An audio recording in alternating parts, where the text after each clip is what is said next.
Senjata Guardian Agung dihantamkan ke lantai dengan suara yang menggelegar. Namun, begitu cahaya obor menerangi wajah mereka, para Guardian itu langsung terdiam. Ekspresi mereka berubah dari amarah menjadi lega dan hormat. Guardian Kiwa menunduk, suaranya penuh rasa hormat, tapi ada rasa kelelahan. Tuan Topiwara! Guardian Agung menurunkan senjatanya, matanya melebar karena keterkejutan yang menyenangkan. Syukurlah, kami kira musuh yang telah menyusup. Situasi sangat genting, pemimpin. Bisa dimengerti, Guardian Agung. Ayah, bagaimana keadaan di sini?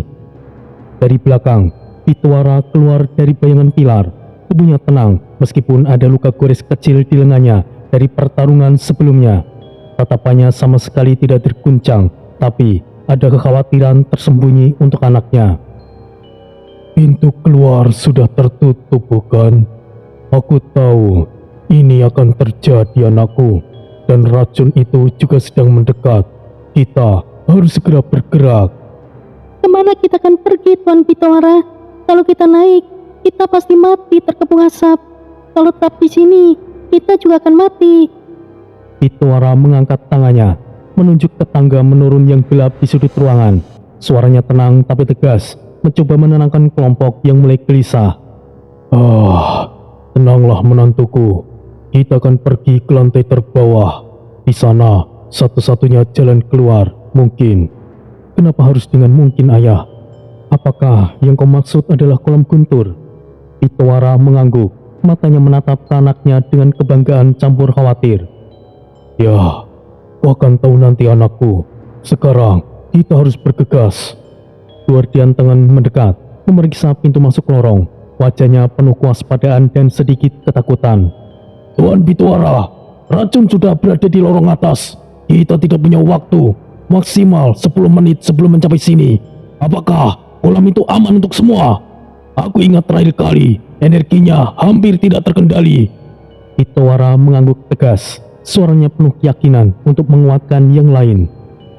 Akan aman jika kita cepat. Guardian Kiwa, kau jaga belakang. Pastikan tidak ada yang tertinggal. Aku tidak mau kehilangan siapapun hari ini. Siap, Tuan. Aku akan tutup pintu sementara untuk memperlambat asap. Tapi aku takut itu tidak cukup. Suara mendesisnya semakin mendekat. Prakas melihat ke tangga menurun. Matanya penuh keraguan dan rasa ingin tahu yang campur aduk. Wah, lantai terbawah ini belum pernah aku dengar detailnya. Apa resikonya, Tuan Pitwara? Aku merasa ini seperti melompat dari api ke neraka. Pitwara menjawab sambil bergerak. Gerakannya cepat tapi terkendali. Resikonya sudah pasti ada, tapi lebih baik daripada mati di sini. Kolam itu punya energi kuno, bisa menjadi pintu keluar darurat. Tapi aku belum yakin, namun layak untuk dicoba. Rudra mengangguk, suaranya penuh semangat meskipun ada kegelisahan. Aku rasa jika itu pemimpin, Tuan Pitwara dan ketiga Guardian tidak akan menjadi masalah dengan racun tersebut. Mana mungkin beliau akan meninggalkan kita, Rudra. Prioritas kita sekarang adalah keselamatan semuanya. Jadi tidak perlu berpikir yang tidak-tidak, Ketua ke-9, Rudra Kemya. Baiklah, dimengerti, Guardian Agung. Baiklah, ayo segera pergi. Manis, tetaplah bersamaku. Baiklah, tapi ingat, jangan menganggap aku lemah. Kemudian, Indra Dipa, putra mahkota yang selama ini mengikuti dengan diam, akhirnya bersuara. Suaranya tenang, tapi ada nada tegang karena tanggung jawabnya. Aku akan baik-baik saja. Situasi ini cukup rumit. Tapi, aku percaya rencana Tuan Pitwara. Aku hanya khawatir pada rakyat di atas sana. Setidaknya, kau tidak seperti ayahmu, putra mahkota. Kenapa tempat ini terlihat menyeramkan ya? Hei Prakas, apakah kau tidak ngaca? Kau sendiri tampakmu itu mengerikan. Hei, ini tidak ada hubungannya dengan wajahku, Rudra. Mereka kemudian menuruni tangga dengan Guardian Agung memimpin di depan sambil memegang obor yang cahayanya berkedip menerangi dinding lembab penuh lumut. Bau darah di sini masih tercium sangat tajam. Semuanya jangan lengah. Sepertinya di sini pernah terjadi pembantaian. Ya, Karena itu memang pernah terjadi, Satendra. Mereka semuanya langsung bergerak turun. Dari lantai ketiga, suara mendesis racun semakin mendekat, merayap cepat menuruni tangga seperti kabut hidup yang haus darah. Tangga batu itu licin karena kelembapan dan air yang menetes dari celah-celahnya, membuat setiap langkah berisiko jatuh. Dan udara semakin dingin saat mereka turun lebih dalam, menusuk tulang hingga menggigil. Sesekali, dinding di samping mereka terdengar retakan ketika batu terkikis, dan serpihan jatuh ke bawah memantul dengan suara keras yang menggema.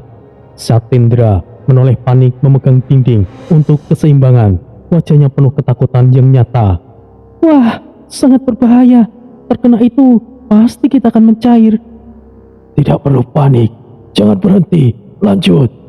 Guardian Kiwa berteriak dari belakang, suaranya penuh urgensi dan sedikit keputusasaan.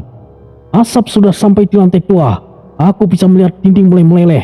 Kita harus segera bergegas. Manis Niria melihat ke atas, matanya melebar, nafasnya tersengal. Guardian Tengan, apakah lavamu bisa memblokir asap racun itu? Guardian Tengan menggelengkan kepala, wajahnya tegang tapi tetap fokus. Asap itu seperti angin. Lavaku tidak akan membantu banyak, tapi mungkin akan sedikit membantu. Guardian Tengan berhenti sebentar, kemudian mengeluarkan api magma dari lengannya. Ini akan menahan sekitar 2 menit. Ayo, segera kita pergi.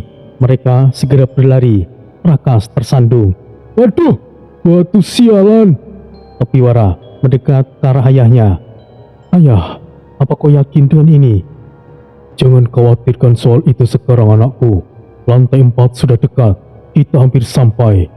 Satendra bernafas berat, keringat membasahi wajahnya, matanya penuh kelelahan. Wah, semakin masuk terasa semakin panas, dan suara yang tidak nyaman apa ini? Rudra mengangguk, suaranya penuh antisipasi, campur ketakutan. Iya, dan itu seperti suara petir. Aku merasa tubuhku sudah bergetar sekarang. Indra Dipa bertanya, suaranya tenang, tapi ada nada penasaran dan khawatir. Apa kolam ini pernah digunakan sebelumnya? Tuan Pitora, aku takut risikonya terlalu besar untuk semuanya, karena aku dengar lantai terbawah adalah tempat terlarang dan paling berbahaya di keraton. Ya, itu benar. Tapi tempat itu memang berbahaya untuk mereka yang tidak diizinkan berada di sana. Lalu, apa yang akan kita lakukan setelah berada di kolam naga, Tuan Pitawara? Soal itu tidak perlu khawatir. Aku akan melakukan sesuatu nanti. Lantai 4 aman. Kita langsung melanjutkan ke lantai bawah. Tetap hati-hati semuanya. Aku merasakan getaran. Ini seperti gempa kecil. Ya, kita sudah dekat dengan kolam guntur. Tapi sepertinya aku merasa energi ini lebih kuat lagi. Aku punya firasat yang buruk. Mereka terus turun, melewati lantai 4 yang penuh dengan ruang kosong dan peralatan tua berdebu yang tertutup jaring laba-laba. Cahaya obor memantul di permukaan berkarat. Asap mulai bocor melalui penghalang, membuat udara semakin beracun. Batuk kecil mulai terdengar dari kelompok, dan mata mereka mulai terasa perih. Kita sudah sampai. Bau ini seperti besi yang terbakar. Apa yang sebenarnya ada di sana? Kau hanya perlu melihatnya sendiri saja. Akhirnya, mereka mencapai lantai kelima terbawah.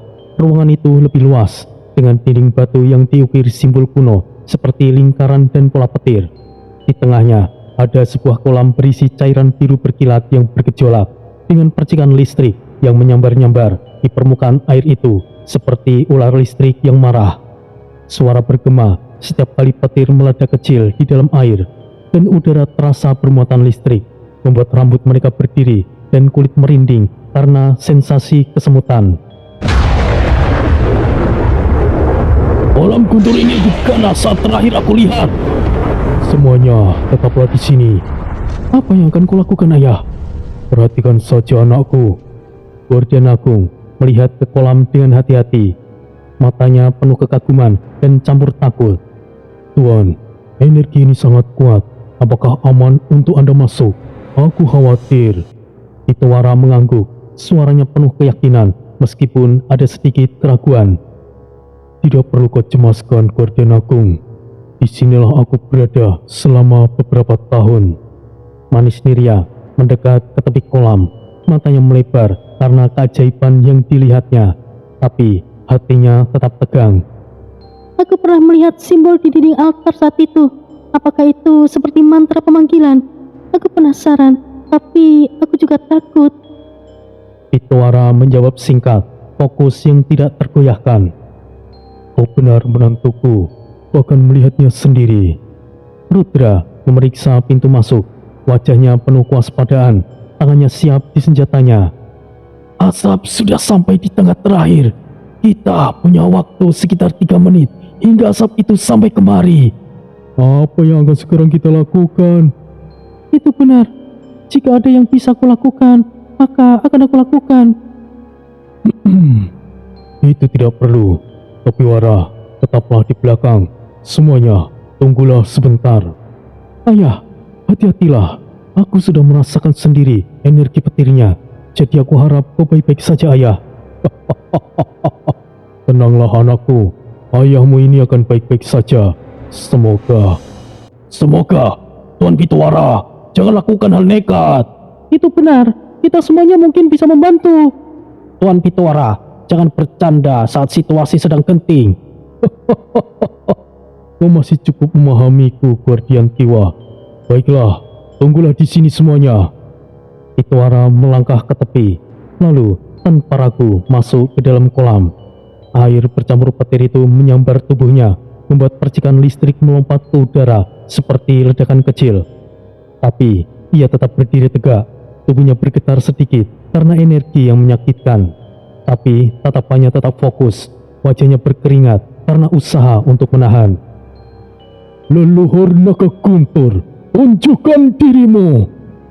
Guardian tangan berbisik, suaranya penuh kekaguman. Aku pernah mendengar rumor, tapi aku tidak menyangka bahwa itu akan benar adanya. Satyendra mengangguk tegang, tangannya mengepal. Tuan Pitawara mengatakan naga leluhur. Apakah Tuan memanggil naga? Topiwara melihat ayahnya dengan khawatir, hatinya berdegup dengan kencang. Ayah, kalau energi ini terlalu kuat, keluar dari sana sekarang.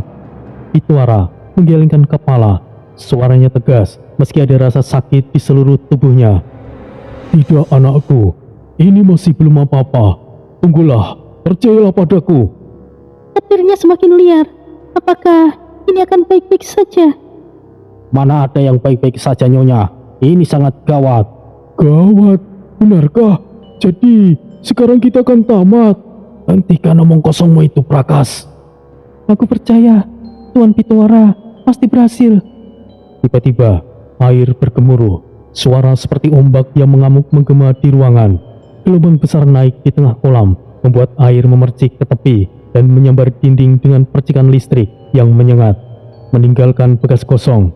Petir liar menyambar ke segala arah, menerangi ruangan dengan cahaya biru terang yang menyilaukan, dan suara gemuruh menggema seperti gempa kecil yang membuat lantai bergetar dengan hebat.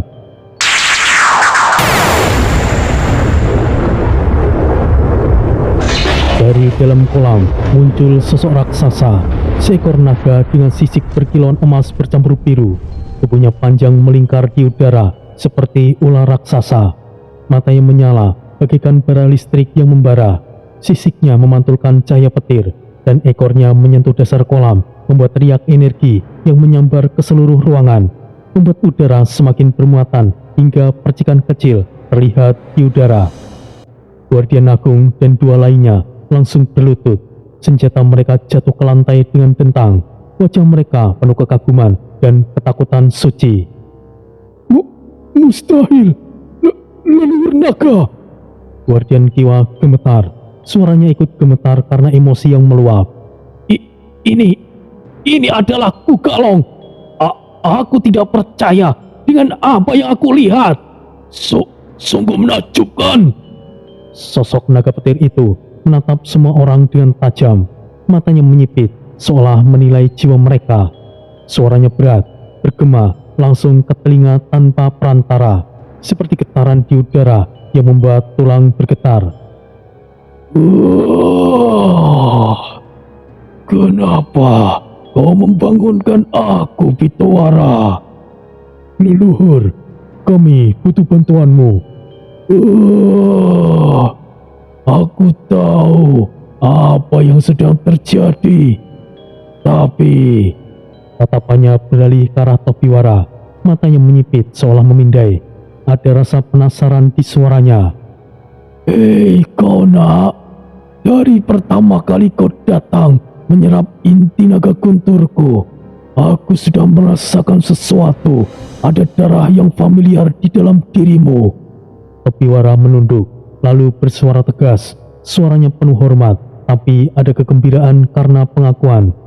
Salam leluhur Gegulong, aku Topiwara, titisan naga emas Shenlong. Sekejap, ruangan bergemuruh sekali lagi. Petir menyambar lebih keras dari kolam, bahkan dinding bergetar hebat dan serpian batu jatuh seperti hujan, membuat semuanya bergoyang. Lalu, suara tawa besar terdengar dari mulut naga itu, menggema seperti guntur yang menggelegar, penuh kegembiraan. Jadi itu benar, Shenlong telah menitipkan warisannya pada manusia. Bagus, sangat bagus. Manis Nirya mendekat hati-hati. Suaranya penuh harap, meskipun ada ketakutan. Leluhur, itu benar-benar leluhur naga. Sial, aku masih tidak percaya bahwa naga itu ada. Tapi sekarang, aku percaya. Bugalong mengangkat kepalanya yang besar. Suaranya penuh kebijaksanaan. Aku tahu masalah kalian. Aku bisa membuka portal dan memindahkan kalian dari sini.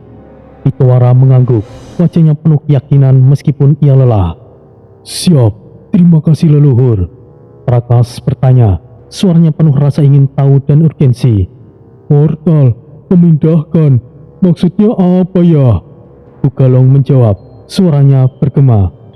Manusia di dunia ini tidak akan paham dengan apa yang aku katakan. Aku sendiri bingung untuk menjelaskan kepada kalian. Satendra melihat tenaga dengan rasa hormat. Matanya berbinar karena kekaguman. Terima kasih leluhur. Apapun yang ingin Anda lakukan, kami pasti percaya. Guardian Agung bangun pelan. Suaranya penuh dedikasi. Leluhur, apa yang harus kami lakukan sekarang? Bugalong mengangguk. Matanya menyipit karena senang. Baiklah, sepertinya sudah tidak ada waktu lagi. Leluhur Bugalong, apa aku perlu menyalurkan energi keraton? Mungkin itu bisa membantu. Tidak perlu anak muda. Leluhur, membuka portal membutuhkan banyak energi. Bukannya aku ragu, tapi itu sesuatu yang berbahaya juga. Tentu saja ada resiko. Asal kau tahu, kekuatan Shenlong hanya 1/4 dari kekuatan penuhku. Jadi, kau tidak perlu khawatirkan soal itu, bocah. Aku tidak tahu apa yang dibicarakan, tapi itu kedengarannya sangat hebat. Pemimpin memang luar biasa. Ia bahkan bisa memahami apa yang dikatakan oleh leluhur naga. Tentu saja, pemimpin adalah orang yang jenius yang sebenarnya. Aku bahkan masih bingung, portal itu apa? Ya, itu pasti terlihat seperti nama makanan. Aku rasa itu sesuatu yang tidak masuk akal, tapi itu pasti ada. Tanpa banyak bicara, Bugalong mengangkat tubuhnya menjulang. Ekornya berputar di kolam dan membuat gelombang energi yang semakin kuat, membuat udara langsung bergetar. Banyak hal yang ingin aku tanyakan padamu, bocah, tapi lain kali saja. Sekarang, semuanya berdiri di atas altar. Cepatlah! Mereka berlari menaiki altar batu di sisi kolam yang membentuk platform bundar dengan ukiran simbol sang sekerta seperti vajra untuk petir. Kaki mereka bergetar karena energi yang memuncak. Begitu semuanya berdiri, Bugalong mengeluarkan raungan panjang yang menggetarkan seluruh ruangan, membuat dinding retak dan lebih lebar.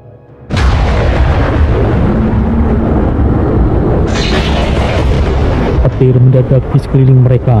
Cahaya biru dan emas memenuhi udara seperti badai listrik. membuat semua merasakan sensasi kesemutan yang menyakitkan tapi membangkitkan. Tubuh Topiwara, Pitawara, putra mahkota Indradipa, para guardian dan anggota kelompok lainnya diselimuti cahaya listrik emas yang hangat. Indradipa akhirnya bersuara, suaranya penuh kekaguman dan kegembiraan. Ini sangat luar biasa. Saatnya kalian merasakan sedikit sengatan. Semuanya, alirkan tenaga dalam kalian di antara perut agar isi perut kalian tidak tumpah. Dengarkan apa yang bocah itu katakan.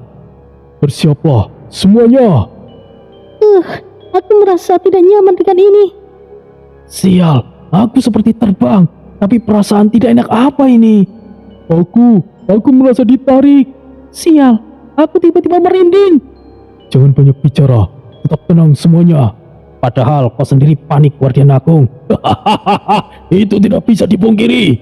Dan dalam sekejap, mereka lenyap dari kolam.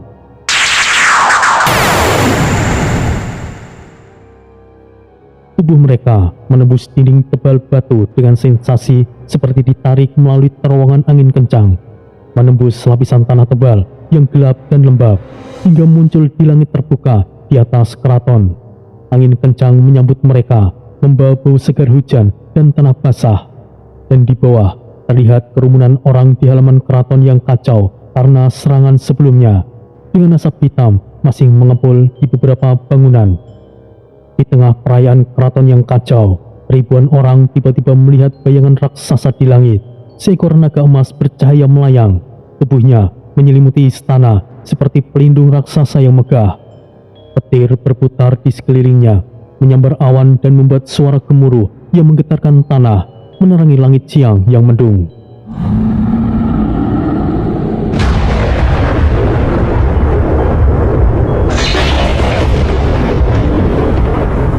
Para orang-orang langsung berteriak, "Dewa! Itu adalah Dewa Guntur! Bersujud! Semuanya bersujud! Sang pembimbing telah terbangun!" Riuh rendah langsung berubah menjadi keheningan yang penuh hormat. Semua orang berlutut di tanah, menundukkan kepala dengan air mata mengalir karena rasa syukur dan takut. Bahkan para ketua sekte dan klan yang hadir tidak berani menatap langsung. Di punggung cahaya naga itu, Topiwara berdiri bersama ayahnya, para guardian, serta putra mahkota. Semua mata kini tertuju pada mereka. Angin menerpa wajah mereka, membuat rambut berterbangan. Di atas punggung naga guntur emas yang cahayanya mulai pudar secara bertahap, kelompok itu berdiri dengan postur tegak dan siaga. Topiwara memimpin di bagian depan, dengan Pitawara di sebelah kanannya, diikuti oleh Indradipa, sang putra mahkota. Para guardian yang menggunakan baju sirah lengkap dan pengawal khusus yang memegang senjata tajam. Sorak-sorai warga keraton masih bergema di seluruh arena, menciptakan kebisingan yang memenuhi udara. Banyak dari mereka tetap bersimpuh di tanah, sementara yang lain berteriak memuji berulang kali, dan sebagian lagi mengulang-ulang bahwa kelompok Raksadipa adalah pilihan dari langit. Seorang tetua dari kalangan rakyat yang berdiri di antara kerumunan dengan tongkat kayu di tangan, berbicara dengan suara lantang meskipun usianya sudah lanjut. Itu adalah tanda bahwa putra mahkota Indradipa adalah yang dipilih oleh langit, dan Raksadipa membawa berkah dari surga. Suara warga langsung membesar, menciptakan gelombang teriakan yang saling tumpang tindih. Seruan untuk Indradipa menggema dari segala arah, membuat arena terasa seperti lautan suara. Naga emas itu menghilang secara perlahan, meninggalkan hanya sisa cahaya redup yang memudar di udara. Tubuh Topiwara, Pitawara, Indradipa, dan lainnya turun ke tanah dengan gerakan halus, mendarat tepat di tengah arena turnamen. Pertarungan yang sedang berlangsung antara para peserta sekte langsung dihentikan, dengan para petarung menurunkan senjata mereka dan mundur ke pinggiran.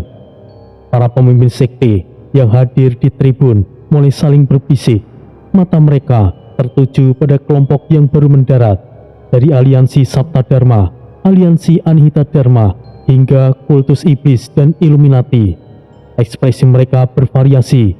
Beberapa terlihat terkejut dengan mulut terbuka lebar. Yang lain nampak khawatir dengan alis berkerut.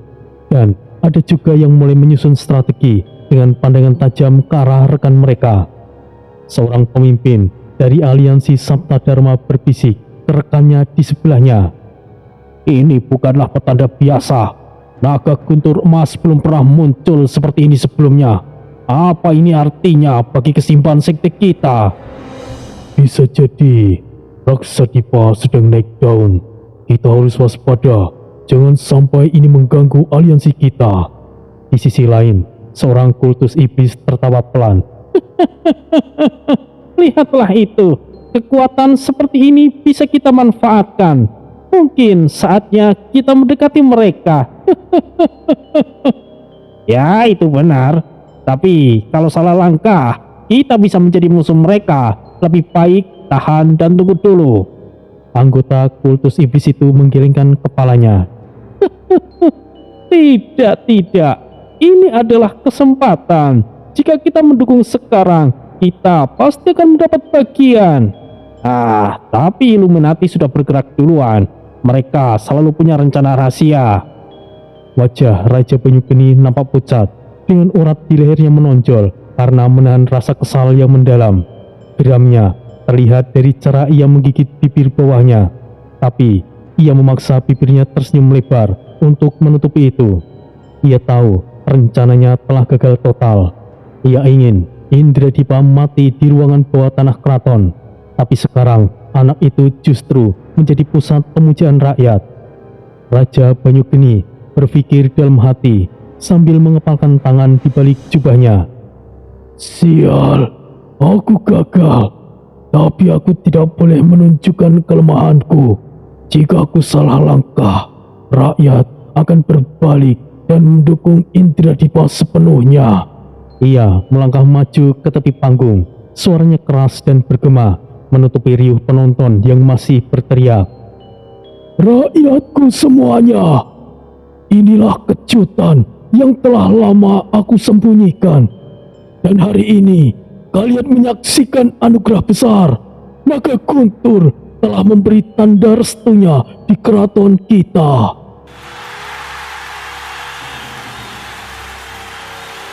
Sorak-sorai rakyat langsung memuncak sekali lagi, dengan orang-orang bertepuk tangan dengan keras hingga suara itu bergema seperti guntur. Sebagian bersujud kembali ke tanah, seakan percaya sepenuhnya pada pidato tersebut. Seketika, tuduhan pengkhianat yang sudah ia siapkan untuk Indradipa runtuh dengan sendirinya, digantikan oleh dukungan massal. Pitawara membungkuk sedikit ke arah Topiwara, berbisik dengan suara rendah, tapi di tengah kebisingan. Ia telah menyamarkan kegagalannya. Sungguh licik. Kita ikuti saja permainannya dulu, anakku. Aku tahu, ayah. Kita perhatikan saja dulu kemana arahnya. Seorang guardian di belakang mereka berbisik. Situasi bisa berubah cepat. Kita harus siap jika ada serangan mendadak. Ya, prioritas adalah menjaga Indradipa. Dia sekarang adalah target utama. Jangan lemah. Illuminati pasti punya mata-mata lain di sini. Guardian tangan membalas. Itu benar. Tapi Raksadipa tidak bisa bergerak bebas jika seperti ini. Kita mungkin akan kesulitan menangani. Raja Banyu Geni mengangkat tangannya tinggi, menandakan semuanya diam, dan suara kerumuhan perlahan mereda. Aku umumkan, turnamen pemilihan anak muda berbakat dihentikan sementara. Semuanya yang hadir diminta untuk berkumpul di lapangan utama keraton. Ada hal penting yang harus aku sampaikan. Di pinggiran arena, Talanemi dari aliansi Anihita Dharma tertawa pelan dengan tangan menyilang di dada. Apa yang akan dilakukan orang tua itu? Anak buahnya yang berdiri di sebelahnya menjawab dengan nada santai sambil mengunyah sesuatu. Mungkin saja raja ingin menjamu makan-makan lagi, bos. Kau itu cuma makan saja yang dipikirkan. Kapan lagi kita bisa makan enak di keraton, bos? Seorang anak buah lainnya ikut menyela. Itu benar bos, terakhir kali kita di sini, makanan mereka luar biasa. Mungkin ada daging panggang lagi. Kalanemi menggelengkan kepalanya. Sekarang fokuslah dulu. Ini bisa menjadi peluang untuk aliansi kita. Jika raja membuat kesalahan, kita bisa ambil keuntungan. Wah, tapi kalau Raksa Dipa ikut campur bagaimana? Kita mungkin bisa kalah bos. Mereka punya naga sekarang yang mendukungnya. Itu hanyalah sebuah energi. Mana mungkin ada naga sungguhan. Tidak penting itu naga atau tidak, kita tidak bisa diremehkan. Dan hari itu berlangsung dengan cepat, dan para sekte mulai bersiap meninggalkan arena. Sementara warga masih berdiskusi antara mereka tentang kejadian tersebut. Seorang warga biasa berbicara kepada tetangganya. Kau lihat naga sebelumnya? Itu pasti pertanda bahwa Raksa Dipa akan menjadi pemimpin kita menuju kemakmuran. Ya, aku setuju. Pangeran Indra Dipa terlihat punya banyak pengaruh. Raja seharusnya bangga punya putra sepertinya. Tapi raja nampak terlihat kesal. Mungkin saja ada konflik internal. Jangan berspekulasi yang tidak-tidak. Kita dukung saja yang membawa keberuntungan. Ini bisa berarti perubahan besar. Bisnis kita mungkin terpengaruh jika sekte-sekte mulai bertikai. Ya itu benar. Jika perang terjadi, pasar pasti tutup. Kita harus siap stok banyak.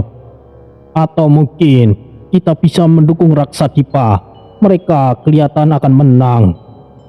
Keesokan harinya, suasana keraton tegang seperti senar busur yang siap dilepaskan. Udara pagi terasa berat dengan aroma asap dari obor malam sebelumnya, dan lapangan utama dipenuhi prajurit keraton yang berjaga di setiap sudut. Iring-iringan sekte besar satu persatu memasuki lapangan utama melalui gerbang utama yang telah dijaga ketat. Warga berkerumunan di pinggiran, berdiri di balik pagar kayu sementara, menatap penuh rasa ingin tahu dengan mata melebar. Dari kejauhan terdengar suara genderang yang ditabuh dengan ritmis. Dan juga tiupan trompet panjang sebagai tanda kedatangan aliansi Sabta Dharma yang dipimpin oleh Dharma. Mereka berbaris rapi dengan seragam putih dan biru, membawa bendera aliansi yang berkibar di angin pagi. Dharma berbicara kepada pengikutnya di depan barisan. Tetaplah bersikap tenang. Kita di sini untuk menjaga keseimbangan. Jangan memprovokasi. Tapi kemarin naga itu telah muncul. Apa itu berarti Raksa Dipa telah mendapatkan dukungan langit? Jangan buru-buru menyimpulkan. Siapa saja tahu dan bisa menciptakan energi menjadi siluet naga. Jadi tidak perlu dipikirkan. Kalau raja mendukung Raksa Dipa, aliansi kita dengan keraton juga bisa terancam. Itulah sebabnya kita harus bicara tegas. Jangan biarkan mereka mengambil alih. Tidak lama kemudian, aliansi Anihita Dharma yang dipimpin oleh Kalanemi memasuki lapangan dengan langkah berat dan aura agresif. Mereka mengenakan jubah hitam dengan emblem merah, dan suara langkah kaki mereka bergema di tanah yang keras. Kalanemi berbicara kepada anak buahnya. Lihatlah kerumunan itu. Mereka sudah mulai mendukung Raksa Dipa. Kita harus lebih luar biasa dari Raksa Dipa. Itu benar bos. Kami siap bertarung jika perlu. Tapi Sabta Dharma kelihatan marah. Mungkin kita bisa provokasi mereka duluan. Itu ide bagus. Biarkan mereka mulai. Kita yang untung. Kemudian disusul oleh barisan kultus iblis yang berjalan dengan formasi ketat. Aura mereka dingin dan penuh tekanan. Dengan senjata tersembunyi di balik jubah, kelompok Illuminati menyusul di belakang, bergerak seperti bayangan. Mata mereka memindai sekitarnya. Seorang anggota kultus iblis berbisik pada rekannya. Illuminati terlihat lebih siap dari biasanya. Mungkin mereka punya rencana. Kita akan amati saja. Jangan ikut campur lebih dulu. Kalau memang perang meledak, kita dukung di sisi mana? Lihat situasi. Jika tidak memungkinkan, ya kita tidak perlu terlibat. Namun, yang menjadi pusat perhatian adalah Raksadipa. Topiwara berjalan paling depan dengan jubah kebesaran berwarna emas dan merah yang menjuntai hingga ke tanah. Di sampingnya, Pitawara memegang tongkat perintah yang diukir rumit. 3 guardian menyusul di belakang dengan baju sirah mengkilap, dan di belakang mereka berbaris Manis Nirya, Rudra, Raka Satendra, serta prajurit elit Raksadipa yang membawa tombak panjang. Aura mereka membuat warga terkagum-kagum. Dengan banyak yang berbisik penuh kekaguman, seorang anak kecil berteriak polos. Suaranya terdengar jelas di tengah keramaian meskipun tubuhnya kecil di antara orang dewasa. Kalau aku besar nanti, aku akan ikut bergabung dengan Raksadipa. Suara itu membuat sebagian warga tersenyum, sementara yang lain ikut berteriak mendukung, menciptakan gelombang sorakan kecil. Nama Raksadipa menggema di antara rakyat, bergaung di satu sisi ke sisi lain. Raksadipa, aku ingin bergabung dengan Raksadipa. Bagus nak, Raksadipa telah diberkahi sang naga. Mereka bisa melindungi kita. Iya paman, aku mau menjadi seperti Tuan Topiwara. Topiwara adalah titisan langit. Mungkin statusnya setara dengan seorang raja sejati. Kultus Raksadipa akan membawa perubahan baru. Lihatlah anak kita, dia terinspirasi, tapi situasi ini sangat berbahaya. Jangan sampai kita kena masalah. Apa yang bisa kita lakukan? Jika tidak ingin terlibat, maka kita harus netral. Netral sama saja, kita tidak punya dukungan. Justru itu lebih berbahaya. Memangnya kau bisa melindungi kami? Jangan begitu istriku. Begini-begini, aku juga bisa berkelahi. Lakukan saja, kau akan mati konyol tahu. Sementara itu, para sekte mulai mengambil posisi di lapangan dengan prajurit mereka membentuk barisan defensif. Udara terasa panas meskipun masih pagi. Seorang prajurit keraton berbisik kepada rekannya, "Lihatlah sekte-sekte itu, mereka seperti siap untuk perang." Begitulah mereka, bahkan keraton sekalipun tidak berani mengatur mereka. Masih mending jika itu Sabta Dharma daripada Anhita Dharma yang barbar itu.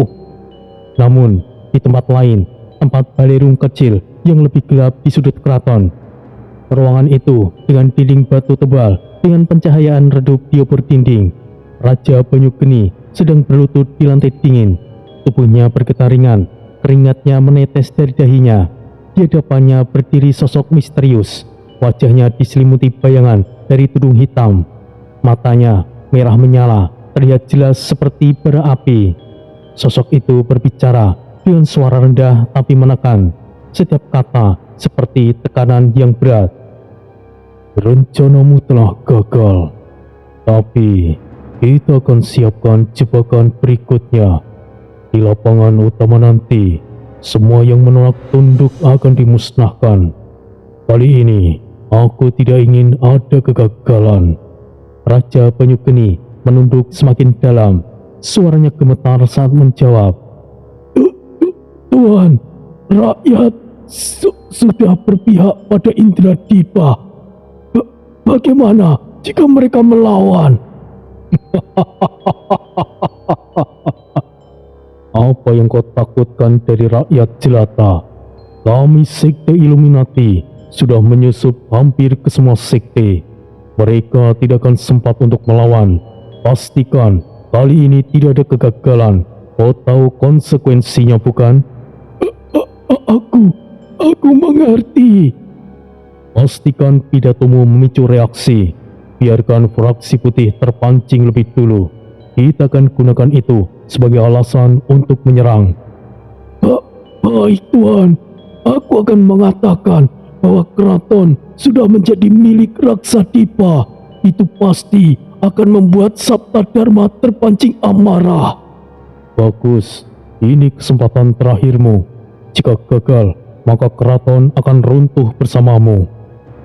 Aku tidak akan gagal kali ini. Aku tidak akan gagal. Aku tidak peduli dengan Pitawara atau anaknya. Pastikan pengaruh anakmu runtuh. Baik, Dimengerti, Tuan. Sosok itu berbalik, meninggalkan ruangan dengan langkah pelan, meninggalkan raja sendirian yang masih berlutut dengan nafas yang berat. Di luar ruangan, seorang pengawal keraton berbisik kepada rekannya. "Hei, raja terlihat aneh belakangan ini. Sebenarnya apa yang beliau lakukan?" "Jangan banyak tanya, kita bisa kena masalah." "Tapi kalau ada masalah serius, kita yang akan mati duluan." "Ah, diam saja. Mau mati atau tidak, itu resiko pekerjaan kita." Hari besar pun akhirnya tiba, dengan matahari tinggi di langit menyinari lapangan utama keraton yang luas, di mana rumputan hijau dipenuhi jejak kaki dan bendera sekte yang berkibar. Semua aliansi, sekte, dan kultus sudah berkumpul, berdiri dalam kelompok masing-masing dengan jarak aman satu sama lain. Genderang keraton ditabuh keras, menciptakan getaran di tanah, menandakan dimulainya acara.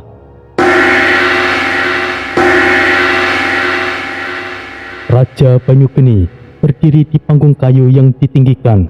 Suaranya lantang melalui alat pengeras suara sederhana dari corong logam. "Semuanya, terima kasih telah datang dan berkumpul di sini. Rakyat keraton, sekte-sekte besar, dan para pemimpin.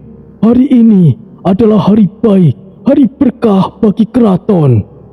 Putra mahkota Indradipa duduk di kursi kehormatan di sisi kanan panggung, dengan topi wara di sampingnya yang memegang tongkat. Warga menatap penuh harapan di pinggiran, banyak yang berdiri di ujung kaki untuk melihat lebih jelas. Raja Banyugeni lalu mengangkat tangannya tinggi-tinggi, gerakannya dramatis untuk menarik perhatian. "Mulai hari ini, Keraton Banyugeni akan menjadi Keraton Raksadipa."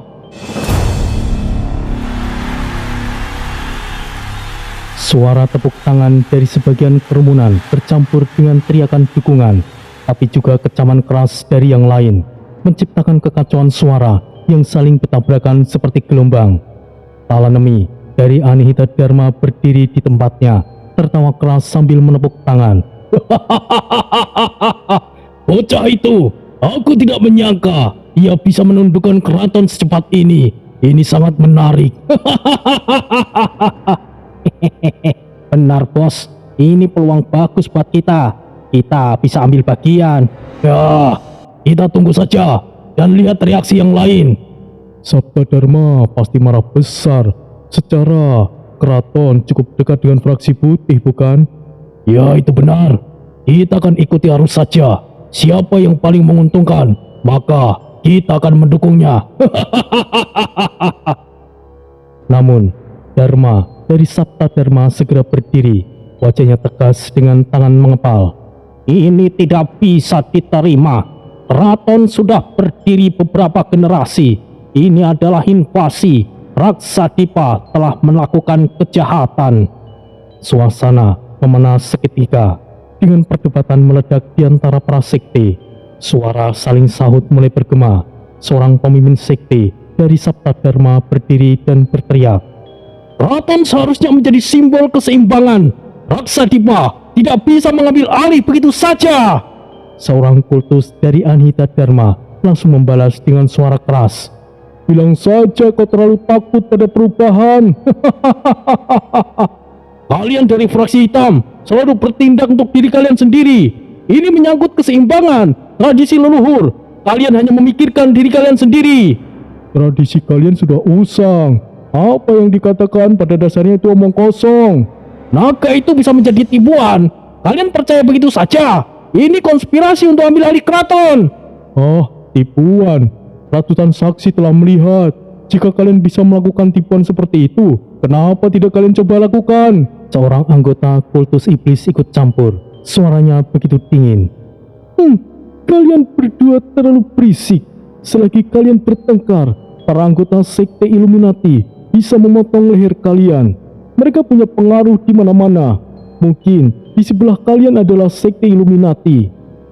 "Kami dari sekte Illuminati tidaklah sepicik itu. Kenapa kau begitu membenci kami?" "Janganlah sok suci. Bajingan seperti kalian mana mungkin terang-terangan mengaku di hadapan banyak orang dari berbagai sekte. Kau merasa kultus iblis bertindak lurus. Kenapa kalian disebut kultus iblis? Karena kalian memang seperti iblis, bukan?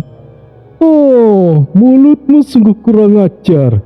Memangnya kenapa jika aku dari kultus iblis? Kau pikir bisa menilai miring tentang kami? Lalu kenapa kau menilai kami? Bukankah seharusnya kau tutup mulut saja? Jika aku menjadi kau, aku akan pulang dan bunuh diri karena malu. Apa yang kau katakan? Kurang ajar! Beraninya kau! Dharma dari Sabta Dharma berteriak sekali lagi. Sebelah sana sungguh berisik sekali. Dharma, kau terlalu serius. Kau tahu, dunia ini soal kekuatan. Raksadipa mungkin memang pantas mengambil alih keraton. Kekuatan bukanlah segalanya, Kalanemi. Kita punya aturan yang sudah ada. Aturan kalian hanya menghambat kemajuan. Kau masih berpikir kuno seperti itu, Dharma. Beraninya kau bilang seperti itu, binatang.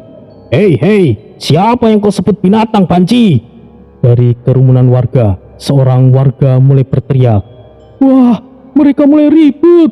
Ini gawat, bisa menjadi pertarungan di sini. Situasi di sini kurang bagus jika untuk bertarung. Mereka semuanya akan mengalami kerugian besar. Aku rasa kita harus mulai mundur sekarang. Adu mulut semakin membesar. Dengan prajurit masing-masing sekte mulai menegangkan urat saraf. Tangan menyentuh gagang senjata masing-masing. Mata mereka saling menatap tajam. Suara dari genderang kecil yang ditabuh seseorang mencoba menenangkan, tapi justru malah menambah ketegangan. Pitawara mendekat ke arah Topiwara. Suaranya rendah namun jelas di tengah keriuhan. Raja Banyugeni sengaja melontarkan pertanyaan itu. Ia ingin memicu kemarahan fraksi putih. Dengan begitu, pertumpahan darah akan terjadi di sini, di saat semua mata sedang menyaksikan. Topiwara menatap lurus ke arah panggung. Rahangnya mengeras sambil menggenggam tongkatnya lebih erat. Aku tahu, Ayah, dan itu persis apa yang diinginkan oleh Illuminati. Tuan Topiwara, jika perang pecah, apa yang akan kita lakukan? Kau tidak perlu memikirkan hal itu, Indradipa. Lagi pula, kau tidak akan bisa menangani hal ini. Guardian Kiwa di belakang mereka berbisik. Prajurit kita sudah siap, pemimpin. Jika perang terjadi, kita bisa antisipasi. Ya, sepertinya Illuminati juga terlihat tenang. Tentu, diam mereka adalah sesuatu yang sangat berbahaya. Sementara itu di panggung, Raja Banyugeni tersenyum dalam hati, tapi wajahnya tetap netral. Ia berbicara sekali lagi.